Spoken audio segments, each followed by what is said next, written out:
Will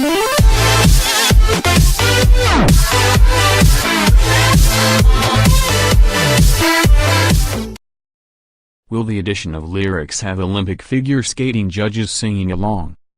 GANGNEUNG, South Korea. Figure skating has always been performance art, the only winter sport in which athletes compete in sequined costumes and are scored, in part, on their emotive range behind masks of pancake-thick makeup.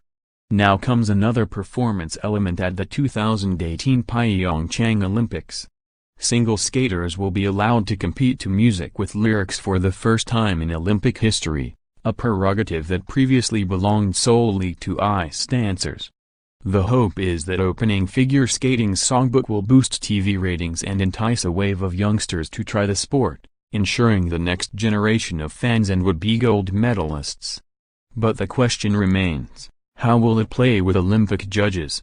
U.S. figure skater Adam Rippon will challenge their sensibilities out of the gate at the GANGNEUNG Ice Arena, performing a short program when the men's competition gets underway here February 16, 8 p.m. ET February 15, to a pulsating, electro-dance hit that includes the lyrical declaration, "I'll be your lover, your sexy affair."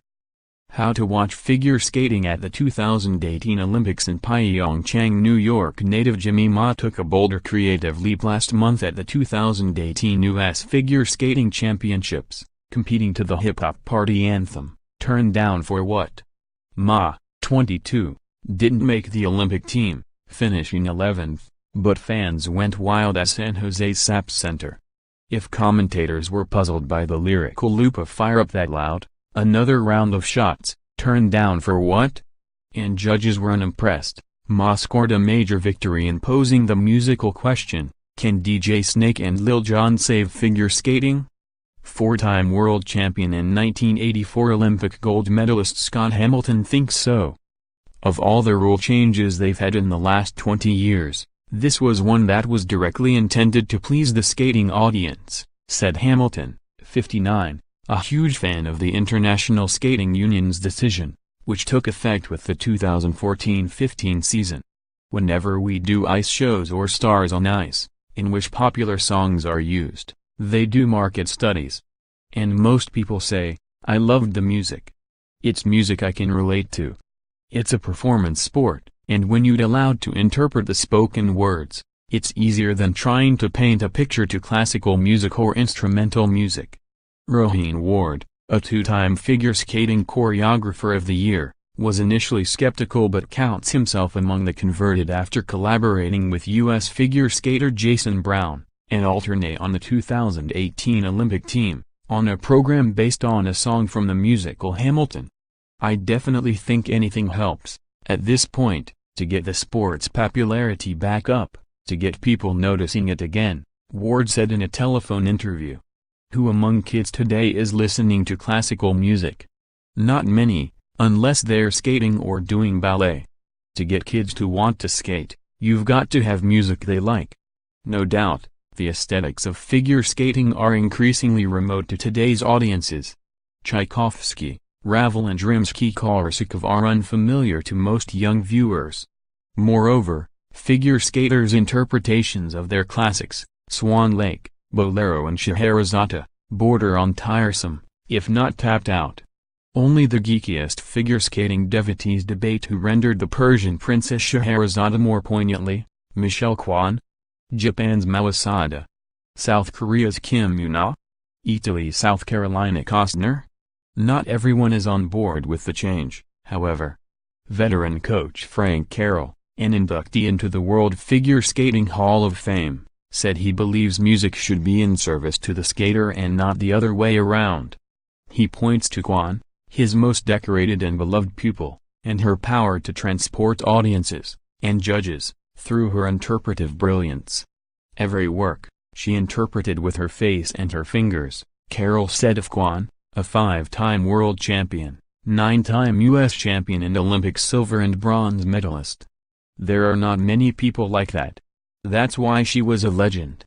She could do that. Carroll also voiced qualms about the music that today's young skaters favor. The music that's popular with kids is not Rodgers and Hammerstein, it's not beautiful melodies, Carol said in a telephone interview. It's basically kind of a rap music, a hip-hop staccato. You can't skate to that, obviously. Mom made a powerful case otherwise. It wasn't just fans in the stands who loved his hip-hop program at U.S. Championships. Video of Ma's performance lit up social media. Watching on live TV from her Maryland home was 2006 world champion Kimmy Meissner, who was critiquing competitors' skills and explaining the fine points of the rules to her baseball-playing boyfriend watching alongside her. The whole event, he kept saying, "I want to see somebody skate to music I'd hear in a club," Meissner recounted. Then Jimmy Ma came out with "Turn Down for What," and he was all for it. He said, "I want this guy to win." Everything you need to know about the 2018 Olympics in PyeongChang. Another rising skater, 16-year-old Star Andrews, minted new fans, too, en route to her 6th-place finish at U.S. Championships by performing a free skate set to her own vocal cover of Whitney Houston's One Moment in Time. Still, opinion is divided about whether this new lyrical license liberates figure skaters or limits them. To Ripon, it's a gift. It can be used as a tool to portray your story a little bit more, said Ripon, 28, the 2016 U.S. national champion. You have 4 minutes to show the world who you are and to make your case to the judges. I think any little bit helps. That's why he chose music that shows another facet of his personality for his longer free skate at the Olympics, Coldplay's "Oh, Fly On," about a bird with a broken wing learning to fly. Ripon, wearing a form-fitting top with a sequined pattern of feathers, opens his performance with the dramatic pose, his right arm folded against his torso, before taking flight himself. American Nathan Chen, 18, a gold medal contender at the 2018 Olympics, will use music with lyrics, Nemesis by Benjamin Clementine, for his short program. His free skate is to music from the film Mao's Last Dancer and Igor Stravinsky. Ward, the choreographer, concedes that songs with lyrics give skaters a broader range of choices while giving fans performances they can sing along to. But for his purposes, it can cut both ways. If a song can be interpreted myriad ways, he finds it inspiring to choreograph, citing David Bowie's Under Pressure as an example. Everybody hears it differently. It's very worldly. Is it about the pressure of love? The push and pull of life? There are so many ways you can take it. He's intrigued by hip-hop, too. It brings music to life. The lyrics become accents, as well. But Ward said it can be creatively stifling to choreograph a huge hit with lyrics that are unambiguous. If somebody's skating to "I Will Always Love You," the program is going to be about the song, not the program, he said. From the moment an audience hears the first note, it's a song everybody knows, and they're going to want the same story. Finally, there is the matter of personal taste.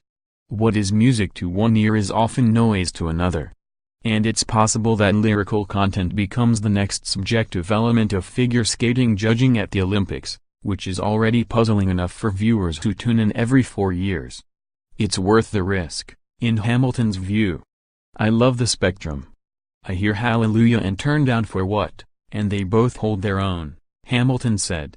It's fun because it's contemporary, and it broadens the audience. Read more coverage. Luger Aaron Hamlin chosen as U.S. flag bearer for opening ceremonies for Olympian Susan Dunkley, reconciling a shooting life with gun violence. Jamie Anderson, Olympic gold medalist and meditator, seeks elusive balance goal in the shortest of short track speed skating. Go fast. Surgery to sled in 10 days. That's Justin Olsen's plan. Barry Svrluga, at the DMZ, Korean reunification seems an impossible task for these